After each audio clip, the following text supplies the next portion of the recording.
नमस्कार, स्वागत है आप सभी का वाइबियन बिहार झारखंड में। मैं हूं आपके साथ मुदिता। दोस्तों, बिहार में जमीन सिर्फ संपत्ति नहीं, ये पहचान है, विरासत है और कई बार सम्मान और विवाद का सबसे बड़ा कारण भी। यही वजह है कि जब बिहार में 90 साल बाद एक बार फिर व्यापक भूमि सर्वे की शुरुआत हुई तो उम्मीद थी कि दशकों पुराने झगड़े खत्म होंगे, रिकॉर्ड साफ होंगे और लोगों को उनकी जमीन का पुख्ता हक मिलेगा। लेकिन जमीन पर उतरते ही तस्वीर थोड़ी अलग दिखने लगी। सर्वे की रफ्तार उम्मीद से काफी धीमी रही, कागजों की उलझन सामने आई और अब सरकार को एक बार फिर इसकी समय सीमा बढ़ानी पड़ी। अब ये सर्वे 2026 नहीं बल्कि सीधे 2027 तक चलेगा। आज के इस वीडियो में हम आपको विस्तार से बताएंगे कि बिहार भूमि सर्वे कहां तक पहुंचा है, सिर्फ 1/4 गांवों में काम पूरा क्यों हो पाया, सरकार ने कौन सी नई रणनीति अपनाई है, स्व घोषणा का रोल क्या है और आने वाले 2 साल बिहार की जमीन के लिए कितने अहम होने वाले हैं। बिहार में आखिरी बार बड़े पैमाने पर भूमि सर्वे आज़ादी से भी पहले हुआ था। उसके बाद जनसंख्या बढ़ी, परिवार बटे, खेत छोटे होते गए, गांव शहर बने, लेकिन जमीन का रिकॉर्ड वही पुराना रह गया। जब सरकार ने दोबारा सर्वे शुरू किया तो सामने आया कि कई जगह 100 साल पुराने खतियान ही एकमात्र आधार है। कहीं आपसी बंटवारा कभी दर्ज ही नहीं हुआ, कहीं नाम बदल गए तो कहीं जमीन पर रहने वाला कोई और है और कागज में मालिक कोई और।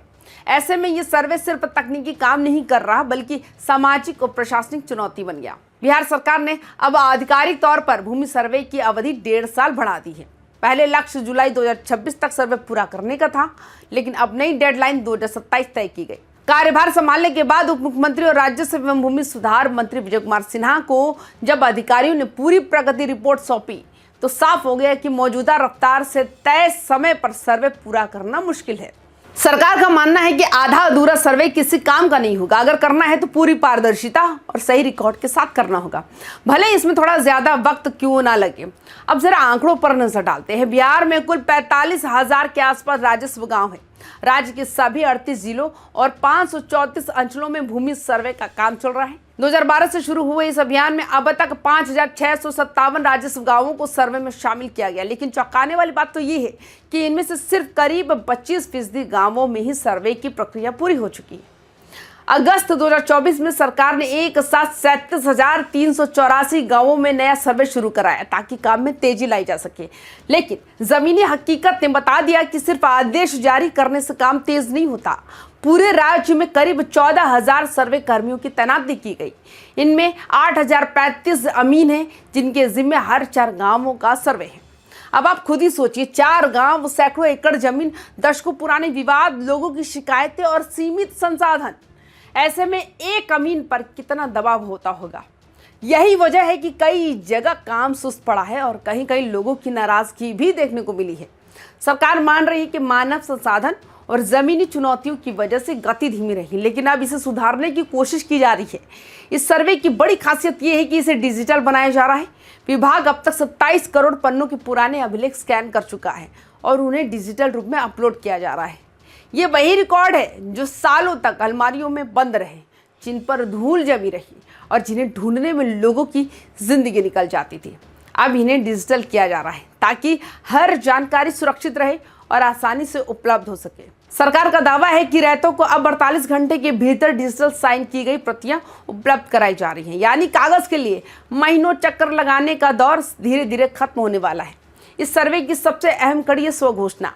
सरकार मान चुकी है कि 100 साल पुराने खतियान और आपसी बंटवारे के अभाव में कई मामलों में कागज पूरे नहीं मिल सकते। इसलिए जमीन मालिकों से स्व घोषणा के आधार पर जानकारी ली जा रही है।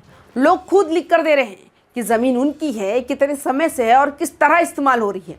सरकार का कहना है कि किसी को सिर्फ कागज न होने की वजह से हक से वंचित नहीं किया जाएगा। भूमि सर्वे के साथ सबसे बड़ा खतरा होता है भूमाफियाओं का, और जैसे ही रिकॉर्ड अपडेट होता है अवैध कब्जे और फर्जी दावे सामने आने लगते हैं। इसी को देखते हुए उप मुख्यमंत्री विजय कुमार सिन्हा ने साफ कहा कि अवैध गतिविधियों और भूमाफियाओं पर जीरो टॉलरेंस की नीति लागू होगी।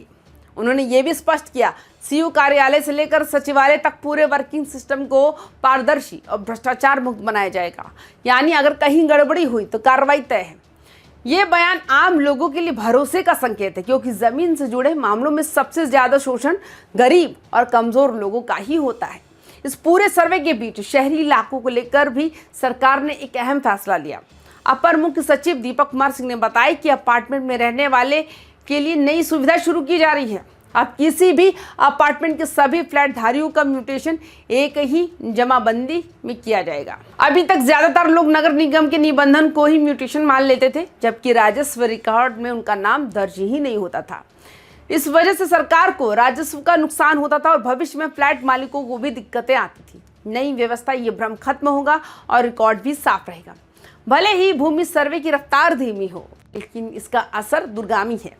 एक बार सही रिकॉर्ड बन गया तो आने वाली पीढ़ियों की जमीन के लिए लड़ना नहीं पड़ेगा। सरकार भी मानती है ये काम जल्दबाजी में नहीं बल्कि सही तरीके से होना चाहिए। यही वजह है कि तारीख बढ़ा दी गई है, लेकिन पारदर्शिता और तकनीक पर जोर दिया जा रहा है। तो दोस्तों, बिहार भूमि सर्वे की कहानी फिलहाल अधूरी है। 45,000 गांवों में सिर्फ 1/4 में काम पूरा हुआ है और सफर अभी भी लंबा है। लेकिन सरकार के नए फैसले, डिजिटल पहल, स्वघोषणा की सुविधा और भू माफियाओं पर सख्ती, ये संकेत देते हैं कि दिशा सही है। अब जरूरत है धैर्य की, जागरूकता की और लोगों के सहयोग की। 2027 तक बिहार की जमीन की तस्वीर बदल सकती है। सवाल सिर्फ इतना है कि हम इस बदलाव का हिस्सा बनते हैं या फिर शिकायतों में उलझे रहते हैं। अगर आपको ये जानकारी काम की लगी हो तो इसे आगे जरूर साझा करें, क्योंकि सही जानकारी ही जमीन से जुड़े हर अधिकार की पहली सीढ़ी होती है। तो बाकी अपनी राय कमेंट्स करके जरूर बताएं और तमाम खबरों के लिए YBN बिहार झारखंड को सब्सक्राइब भी जरूर करें। नमस्कार।